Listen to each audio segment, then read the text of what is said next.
Okay, so in October 2025, researchers at McGill did something no drug has ever managed to do in a clinical trial. They took a group of older adults, had them train on a specific cognitive program for 30 minutes a day, and after 10 weeks, brain scans showed their brain chemistry had been restored to a state measured roughly 10 years younger. And I want to be clear, this was not people feeling sharper in saying so. This was a measured physical change in the exact brain network responsible for attention, memory, and decision-making, sitting right there on the scan. The senior researcher on the study said this was the first time any intervention, drug or otherwise, had ever been shown to do this in humans. So this video is about what that training actually was, why it worked, and what 30 days of doing it properly could do for you. The protocol itself is simple. The research behind it spans more than 2 decades. And there is one finding near the end, a 20-year outcome, that might honestly be the most important thing in this whole series. Before we get into the result, you need to know what this training actually was, because it is probably not what you are picturing. The program was Brain HQ, built by Michael Merzenich, the same UCSF neuroscientist behind the neuroplasticity research from earlier in this series. Unlike a generic puzzle app, Brain HQ runs on one specific principle: adaptive difficulty. It constantly adjusts to keep you right at the edge of your current ability. The exercises target processing speed, attention, and working memory, and they get harder exactly as fast as you improve. In the McGill study, people trained 30 minutes a day, every day, for 10 weeks. That is genuinely the whole commitment, not hours a day, 30 minutes. Before and after, researchers at the Montreal Neurological Institute, used PET scans with a specialized tracer to measure something called cholinergic activity.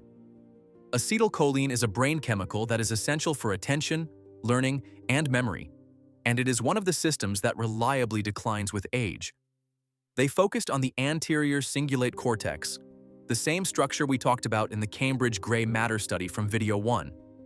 After 10 weeks, the group doing Brain HQ showed real, measurable improvement in that cholinergic function. The control group, who just played regular computer games for the same amount of time, showed nothing. So this was not about screen time, it was specifically about the kind of challenge. And here is what actually makes this historic.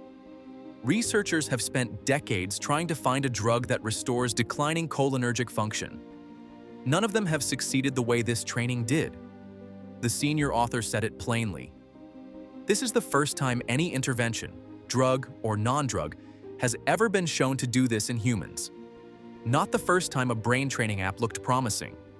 The first time anything has produced this specific result.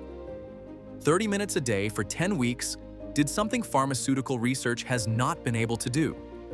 And the researchers are already preparing a follow-up study to test this same protocol in people with early-stage dementia. So why would 30 minutes a day produce something like this? To understand it, you need to connect it back to a couple of things from earlier in this series. Adaptive training works because it keeps feeding your brain something we have talked about before: genuine novelty. Most mental activity gets automated fast. Once your brain has the pattern down, the demand drops, and so does the growth signal Merzenich's research is built around. Adaptive training does not let that happen. The difficulty keeps climbing, so your brain never fully automates it. You stay right at the edge of challenge, which is exactly the condition that keeps long-term potentiation active. It connects to BDNF too, the mechanism from the last video. Genuine, demanding cognitive effort is its own trigger for BDNF release, separate from exercise entirely. Your brain treats real cognitive struggle as a growth signal, the same family as physical exercise, just through a different cellular pathway. Suzanne Yegi, now at Northeastern, has spent her whole career asking one question: does training one cognitive skill actually improve others? Her landmark studies from 2008 and 2011 used something called the dual NBAC, a working memory task, and found that improvements there transferred into fluid intelligence, your ability to reason through completely new problems. And here is the part I find genuinely motivating. The size of that transfer was proportional to how much someone improved on the training itself. The people who pushed hardest saw the broadest benefit afterward. So here is the mechanism in one sentence. Genuine, adaptive, effortful cognitive challenge triggers the same growth machinery as physical exercise, sustained novelty for LTP, likely BDNF release 2, and the benefit spreads beyond just the task you trained on. Think back to a period in your life, maybe studying for something important, maybe early in a job that really demanded a lot from you, when your mind just felt quick, when you could hold several things at once without it feeling like a strain, when new information seemed to slot into place almost on its own. That was not a different brain. That was a brain that was being asked consistently to work right at the edge of its ability. And here is the thing. Most adult lives, once the routines settle in, just stop asking that of you. Not because the capacity left, because the demand stopped showing up. The McGill study is proof that bringing that demand back, deliberately, for just 30 minutes a day, brings measurable function back with it. Not metaphorically, on an actual brain scan. Quick, honest check before we get to the protocol. How much genuinely adaptive cognitive challenge is actually in your week right now? 1. None that you are aware of. Your routines are pretty familiar and automatic. 2. Some, but inconsistent. A crossword here, a puzzle there, no real structure to it. 3. You do some kind of cognitive activity regularly, but you are honestly not sure if it is adaptive or just repetitive. 4. You already use a structured, adaptive training program consistently. Drop your number in the comments, because that number tells me exactly how much of a gap the next 30 days is about to close for you. Before I get into the actual protocol, I want to give you the full picture, including the part that complicates things a little.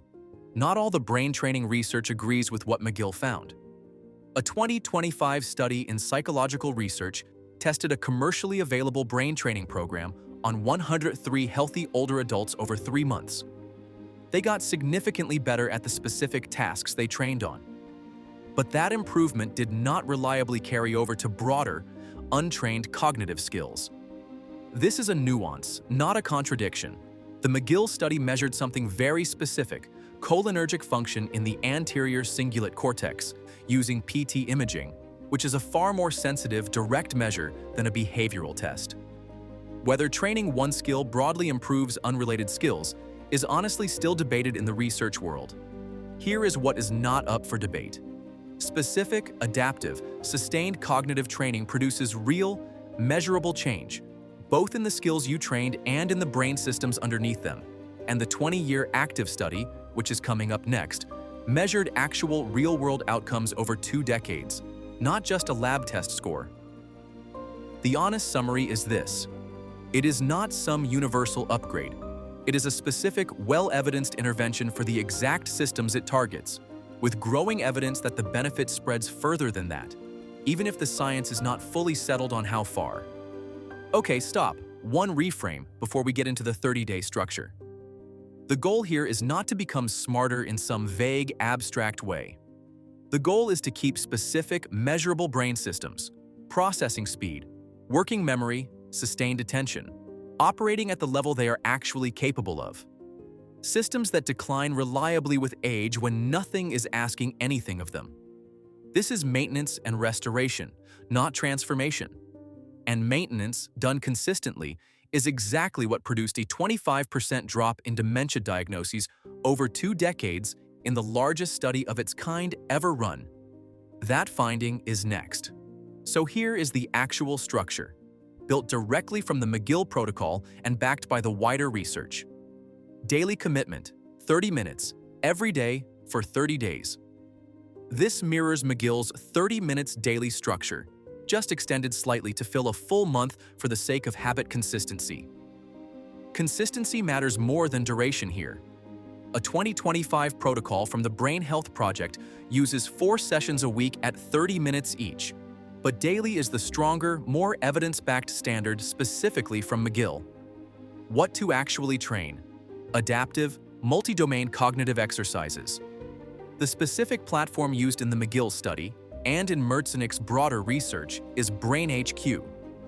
But the principle that matters more than the brand name is adaptive difficulty. Whatever tool you use, it has to adjust to your performance in real time. A static puzzle book does not meet that bar.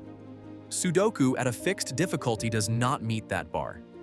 It needs to keep finding the edge of your ability and gently pushing past it.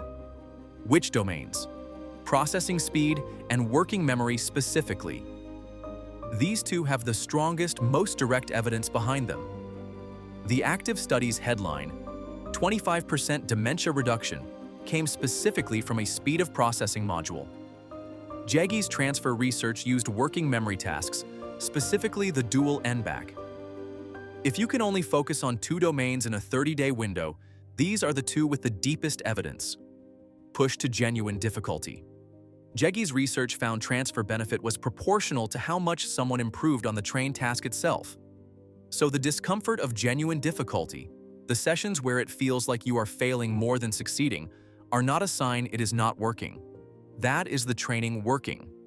Comfortable repetition only gets you practice effects. Real struggle at the edge of your ability is what produces the broader change.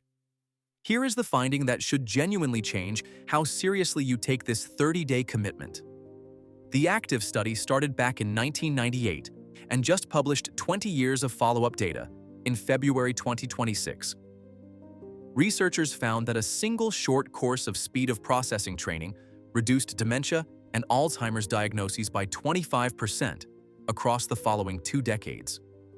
25% from a limited defined period of training done decades earlier. Michael Merzenich, who has spent his career on exactly this question, responded to it directly. To get such a strong result from such limited training is testimony of the power of brain plasticity-based training. Just imagine, if participants did more of this type of training over time, targeting more brain functions, how much stronger would the benefits be? This is not a 30-day fix. It is a 30-day start to a practice with 2 decades of evidence behind its long-term value. A 30-minute daily commitment, sustained for 10 weeks, produced a biochemical brain change that pharmaceutical research has never achieved. A short course of the right training, decades ago, reduced dementia risk by 25% over the following 20 years. Your brain is not just capable of change, it is responsive to a remarkably small, specific, sustained input. 30 minutes. That is the number. This is the 4th video in this series, and it hands you the most concrete, time-bound action of everything we have covered so far. Video 1 showed you what changes after 40. Video 2 showed you the actual conditions for plasticity. Video 3 gave you the exercise protocol that drives BDNF. And this one gives you the specific cognitive training structure with the strongest, longest-running evidence base of anything in this whole series. 30 minutes a day. Adaptive difficulty. Genuine challenge, not comfortable repetition. 30 days to start, with 2 decades of evidence suggesting the value keeps compounding well past that. Save this video. Next time you are choosing between a static puzzle and something genuinely challenging, remember, that difference is not trivial. One gives you a pleasant 10 minutes. The other is linked to a measurable drop in dementia risk decades down the line. Share this with someone who has genuinely worried about their memory or about dementia, especially if it runs in their family.